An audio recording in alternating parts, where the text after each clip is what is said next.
जरा सोचिए, एक भिखारी हर रोज एक ही जगह पर बैठा भीख मांगता हुआ, वही मैले कुचैले कपड़े, हाथ में एक पुराना सा कटोरा।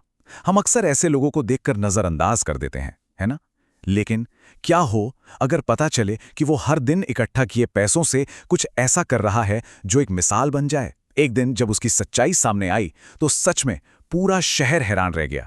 तो सवाल यही है कि आखिर एक भिखारी के पास ऐसा क्या राज हो सकता है जिससे सैकड़ों बच्चों का भविष्य ही संवर जाए।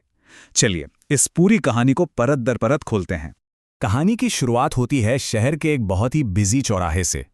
यहाँ एक पुराने मंदिर के बाहर फकीरा नाम का एक भिखारी हर सुबह आकर बैठ जाता था। वो किसी से कुछ नहीं बोलता था, बस चुपचाप बैठा रहता।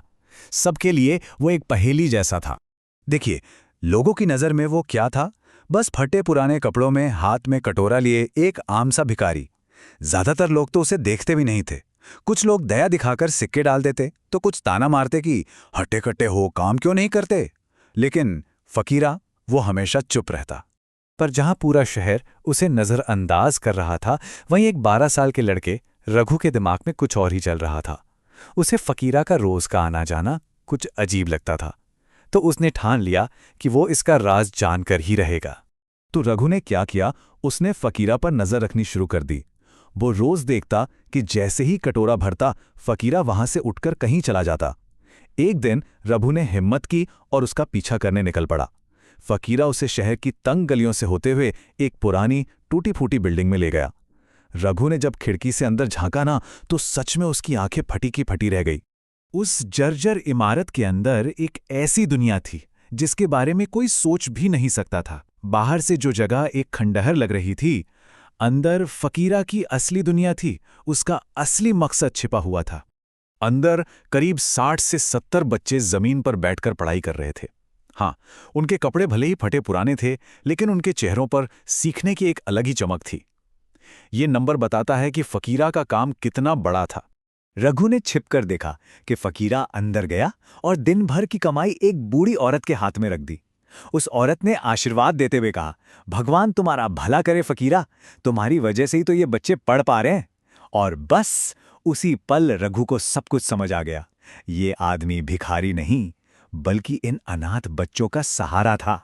अगले दिन रघु से रहा नहीं गया। उसने हिम्मत करके फकीरा से बात की, और तब उस भिखारी ने अपनी असली पहचान का जो राज खोला, वो किसी के भी होश उड़ाने के लिए काफी था। फकीरा का असली नाम था रणवीर सिंह, और वो कोई आम आदमी नहीं था, बल्कि कभी इसी शहर का सबसे बड़ा और सबसे अमीर बिजनेसमैन हुआ करता था। करोड़ों की संपत्ति, बड़ी हवेली, महंगी गाड़ियां, क्या नहीं था उसके पास। जरा ये बदलाव देखिए, कहां करोड़ों की दौलत और आलीशान हवेली, और कहां एक जंग लगा कटोरा और एक खंडार। एक ताकतवर बिजनेसमैन से एक गुमनाम भिखारी। तो सवाल यह है कि आखिर ऐसा हुआ क्या था? रणवीर ने रघु को अपनी कहानी बताई।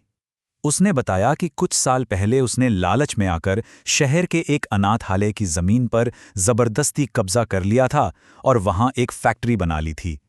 ये उसकी जिंदगी की सबसे बड़ी और दर्दनाक गलती थी। हुआ ये कि उसी रात फैक्ट्री में आग लग गई और दर्जनों अनाथ बच्चे उस आग में जलकर मार गए। ये बताते हुए रणवीर की आंखों में आंसू थे। उसने कहा, मेरे लालच की वजह से उन मासूमों की जान गई। उस दिन के बाद उसका ज़मीर उसे सोने नहीं देता था, तो एक दिन उसने अपना सब कुछ छोड़ दिया और प्रायश्चित करने का ये रास्ता चुन लिया। तो रणवीर भीख मांगकर चुपचाप उन बच्चों का भविष्य संवार रहा था। लेकिन शायद किस्मत उसकी एक और शायद सबसे मुश्किल परीक्षा लेने वाली थी, एक आखिरी इम्तिहान। एक दिन शहर में भयानक बाढ़ आ गई। हर तरफ पानी ही पानी। देखते ही देखते कई घर डूब गए और फकीरा के उस स्कूल में भी पानी भरना शुरू हो गया। उस मुश्किल घड़ी में रणवीर ने अपनी जान की जरा भी परवाह नहीं की।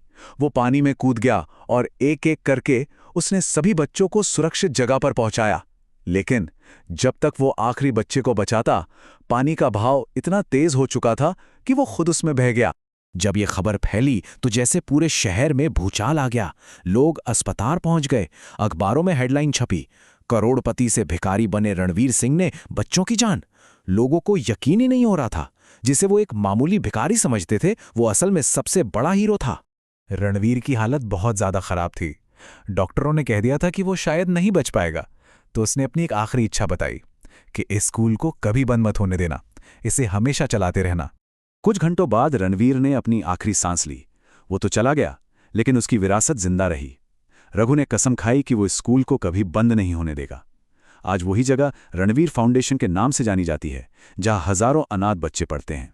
रणवीर की कहानी हमें सिखाती है कि सच्ची महानता या वीरता नाम, शोहरत या दौलत में नहीं होती। ये तो गुमनाम रहकर दूसरों की जिंदगी में अच्छा बदलाव लाने में है। वो चला गया, लेकिन उसकी ये कहानी हमेशा हम सबके दिलों में जिंदा रहेगी। तो ये कहानी हमें सोचने पर मजबूर करती है कि हम हीरोइज्म यानी वीरता को कैसे देखते हैं।